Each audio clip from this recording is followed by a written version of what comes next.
বৃহস্পতিবার বিকেল 4টায় যুব সংগঠন আরওয়াইএফ এবং ছাত্র সংগঠন পিএসইউ এর পক্ষে গোমতী জেলা শিক্ষা উপ অধিকর্তার কাছে বন্যায় বিধ্বস্ত ছাত্রছাত্রীদের স্বার্থে 7 দফা দাবির ওপর এক প্রতিনিধিমূলক ডেপুটেশন দেওয়া হয়।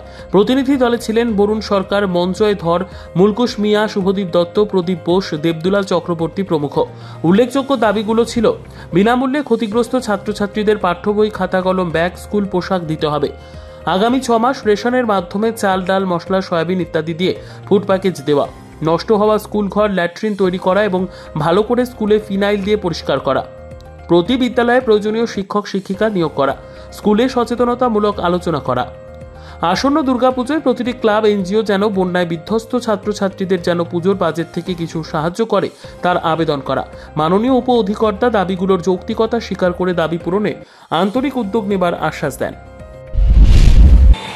আমরা আরওয়াইএফ যুব সংগঠন এবং পিএসইউর পক্ষ থেকে আজ বিকাল 4টায় শিক্ষা উপ অধিকর্তার কাছে সাম্প্রতিককালে যে বন্যা হয় সেই বন্যায় ক্ষতিগ্রস্ত যে ছাত্রছাত্রী রয়েছে তাদের জন্যে বিনামূল্যে পাঠ্য বই, বিনামূল্যে স্কুল ব্যাগ, খাতা কলম এগুলি দেওয়ার দাবি করি সরকারের কাছে। আমরা দাবি করি স্কুল পোশাক দেওয়ার জন্য অনেক ছাত্রছাত্রীর পোশাক নষ্ট হয়ে গেছে।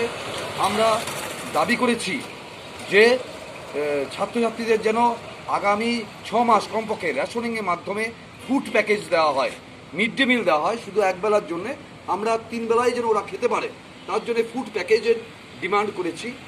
আমরা ডিমান্ড করেছি যে প্রত্যেক ছাত্রছাত্রী বিদ্যালয়গুলি যে স্কুল গৃহগুলো যেন পুনরায় ঠিক করে দেওয়া হয়, যেগুলি নষ্ট হয়েছে সেগুলি যেন ঠিক করে দেওয়া হয়। এই দাবিগুলো আমরা করেছি ছাত্রছাত্রীদের স্বার্থে। এখানে 7 দফা দাবি সঙ্গে আমরা পেশ করেছি। আমাদের কাছে মাননীয় উপ অধিকর্তা বলেছেন